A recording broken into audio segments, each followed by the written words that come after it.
The storm hit like a freight train, relentless and unforgiving. As the wind howled and rain battered the windows, former soldier Jack Collins found himself alone in his small cabin, seeking solace in the quiet isolation. But just as the storm reached its peak, a frantic knock echoed through the door. A woman, drenched and trembling, stood before him, desperate for shelter. Without hesitation, Jack welcomed her in, offering the safety of his home amidst the chaos outside. As the storm raged on, they exchanged few words, both seeming to find comfort in the silence. The night passed, and Jack assumed he'd never see her again. But the very next day, as he started his morning routine, an unexpected visitor arrived, a lawyer, holding a thick envelope, with a serious look on his face. The lawyer's message was simple but chilling. "You need to come with me. It's about the woman you sheltered last night." Confusion settled over Jack. Who was she really? What had she been running from?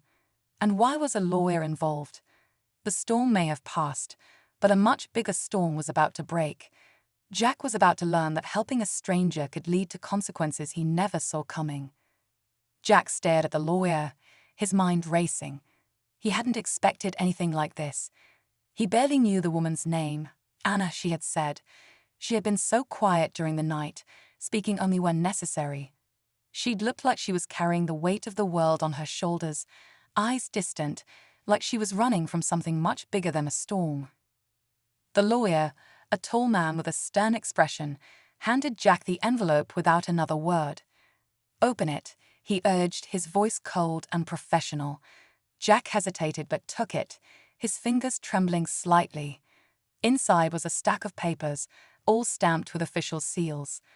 The top document caught his eye, a picture of Anna, smiling, with a bold headline across the top, ***, missing person, ***. The details beneath painted a picture of a troubled past, disappeared for over a year, last seen in a city thousands of miles away. The lawyer spoke again, his tone sharp. "You have no idea who she really is, do you? You think you were just helping a woman caught in a storm, but there's much more to this than you realize." Jack felt a chill run down his spine. What had he gotten himself into? He thought he was just offering kindness, but now he was part of something much darker. The questions kept piling up. Why had Anna come to him? And who was chasing her? Jack's hands shook as he folded the papers back into the envelope. His head was spinning. He wanted to ask more questions, but the lawyer's cold stare made it clear that time was not on his side. "You're making a big mistake, helping her," the lawyer continued, his voice steady but edged with urgency. "She's tangled up in something dangerous. Trust me, you don't want to be involved." But Jack wasn't sure what to believe. The woman who had stood at his doorstep, pleading for shelter, didn't look like a criminal. She had seemed ordinary, maybe even broken. He couldn't shake the memory of her wide, fearful eyes as the storm pounded against the cabin, the way she clung to the warmth he'd offered like it was the last safe place on earth. The lawyer's words hung in the air, unanswered. "She's in hiding, and you've just become a part of that," he added, his gaze piercing. "You'll want to think carefully about what happens next." As the lawyer turned to leave, Jack's mind raced. Who was Anna really running from? And why hadn't she told him the truth? The more Jack thought about it, the more the pieces of the puzzle didn't fit. He didn't know what to believe. The storm had passed, but another kind of storm was just beginning, one that could destroy everything. Later that evening, Jack found himself unable to sleep, restless and uneasy. He kept replaying every moment from the night before, Anna's hesitant smile, the quiet way she sat in the corner, and the strange tension in her eyes when she looked at him. Was she hiding something? And if so, what was it? Then, a knock at the door. Jack froze. Was it the lawyer again? Or someone else, someone more dangerous? His heart pounded as he slowly made his way to the door. The storm may have ended, but the darkness creeping into his life was just beginning to show its true face. Jack's hand trembled as he gripped the doorknob. His mind raced with thoughts of who could be on the other side. The lawyer had left, but the fear in his eyes had lingered. What had Jack gotten himself into? And why couldn't he shake the feeling that something was about to break wide open? He'd opened the door slowly, just a crack, enough to see who was standing there. It wasn't the lawyer. A man stood in the shadow of the doorway, his figure tall and broad, wearing a dark jacket that seemed to blend into the night. His eyes locked onto Jack's, and for a moment, neither of them spoke. The air between them crackled with tension. "I need to speak with the woman you sheltered last night," the man said in a low, gravelly voice. Jack's heart skipped a beat. "Who are you?" he asked, trying to steady his voice. He didn't know whether to slam the door shut or invite the man inside. He had no idea what was going on, but something about this felt wrong, very wrong. The man's gaze darkened. "That's not your concern. What matters is that she's in danger, and you're in the way." Jack's stomach twisted. Danger. Was it the same people the lawyer had mentioned? Anna had been so quiet about everything, but she'd never mentioned anything about danger. She'd never said anything about being hunted. "She won't be safe here," the man continued, his voice harsh. "Not with you involved." The words hit Jack like a punch to the gut. Was he putting her in even more danger by offering her shelter? But how could he turn her away now? How could he send her back into whatever nightmare she was running from? Before Jack could respond, the man took a step forward, his presence overwhelming. Jack's instincts screamed at him to act, run, hide something, but his feet wouldn't move. It felt like the walls were closing in on him. Whatever was happening, whatever Anna was running from, it had now come to his doorstep, and Jack was caught in the middle. The man's hand shot out, grabbing Jack's arm. "This is bigger than you think," he growled, pulling him closer. "You think you're helping her, but you're just another part of the mess she's dragging you into."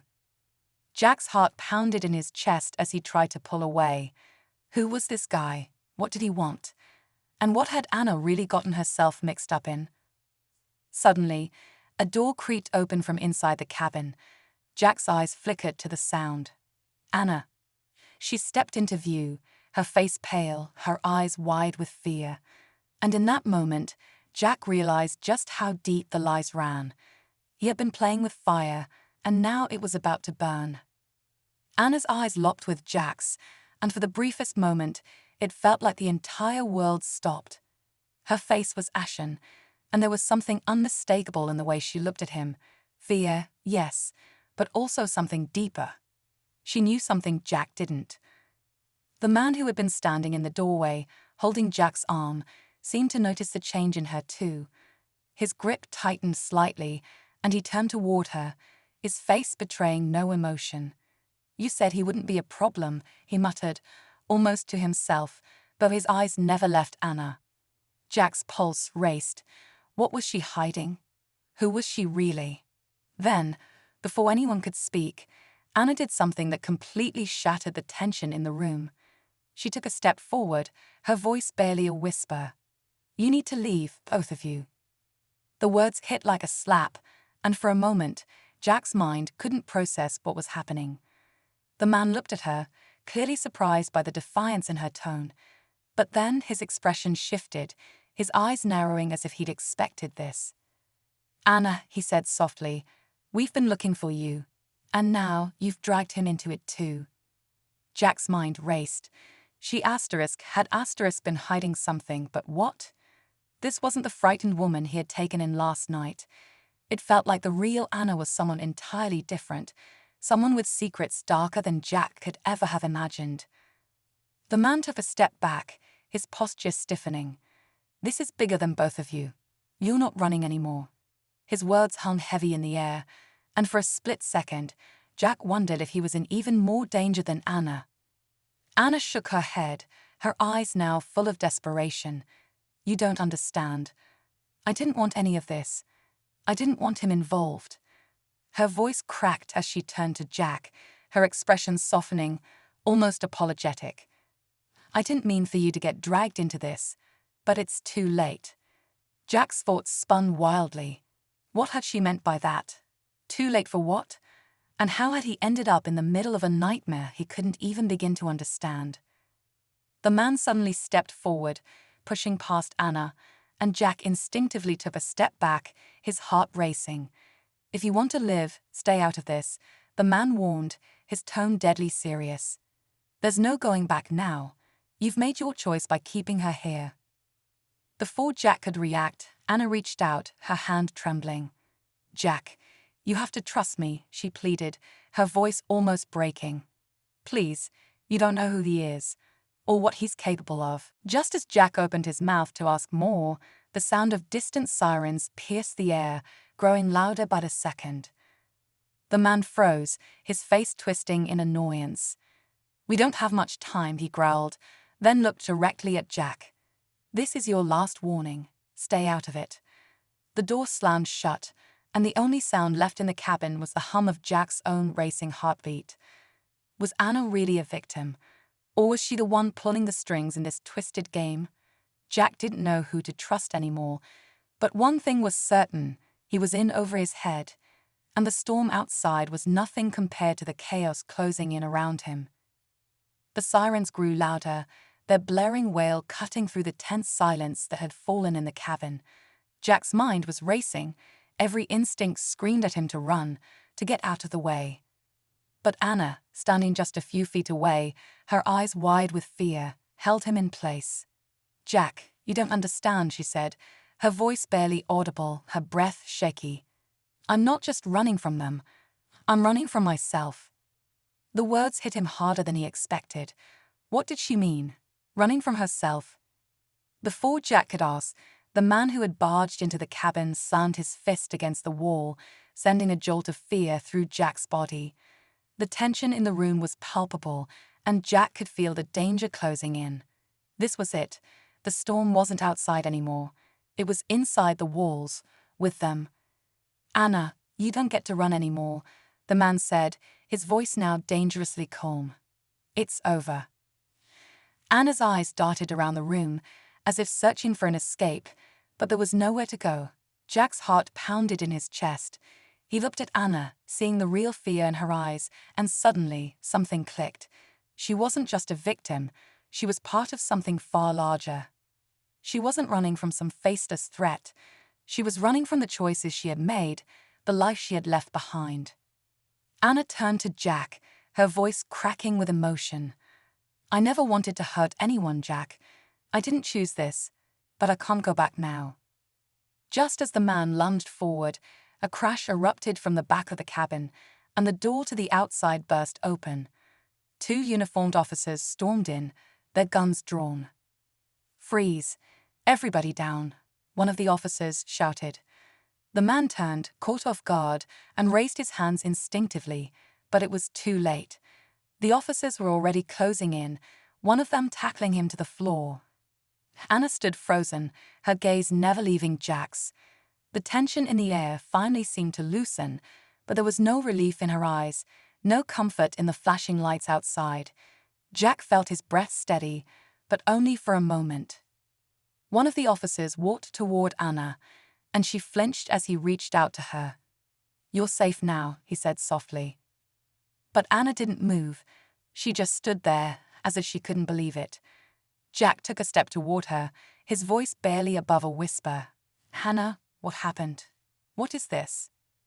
Anna's eyes locked with his, and for the first time she seemed truly vulnerable. "I was part of a criminal operation," she confessed, her words slow and heavy. I helped them do things, bad things, and when I realized what was happening, I tried to escape. But they wouldn't let me. They sent him after me." Jack was stunned, unable to speak. Everything had turned upside down in a matter of hours. She had been running from the very people she had once worked with. A criminal, not the scared woman he had fought. Just as Jack opened his mouth to process it all, a final, unexpected twist came crushing in. The officer who had spoken to Anna turned to Jack with a sullen expression. "You're not in trouble," he said, his voice gentle. "But you should know, we've been watching her for months." Jack's heart dropped. The officer's eyes softened with understanding. "We were hoping she'd trust someone enough to come to them for help, and it looks like she trusted you." Anna's face crumbled in silence, and Jack realized, in that moment, how little he truly knew about her. The storm outside might have passed, but the real storm was still within her, and Jack had become a part of it without ever knowing. But as the officers led Anna away, Jack couldn't shake the feeling that there was more to the story, something darker, something far more complicated, that had yet to be revealed. And as the cabin door slammed shut behind him,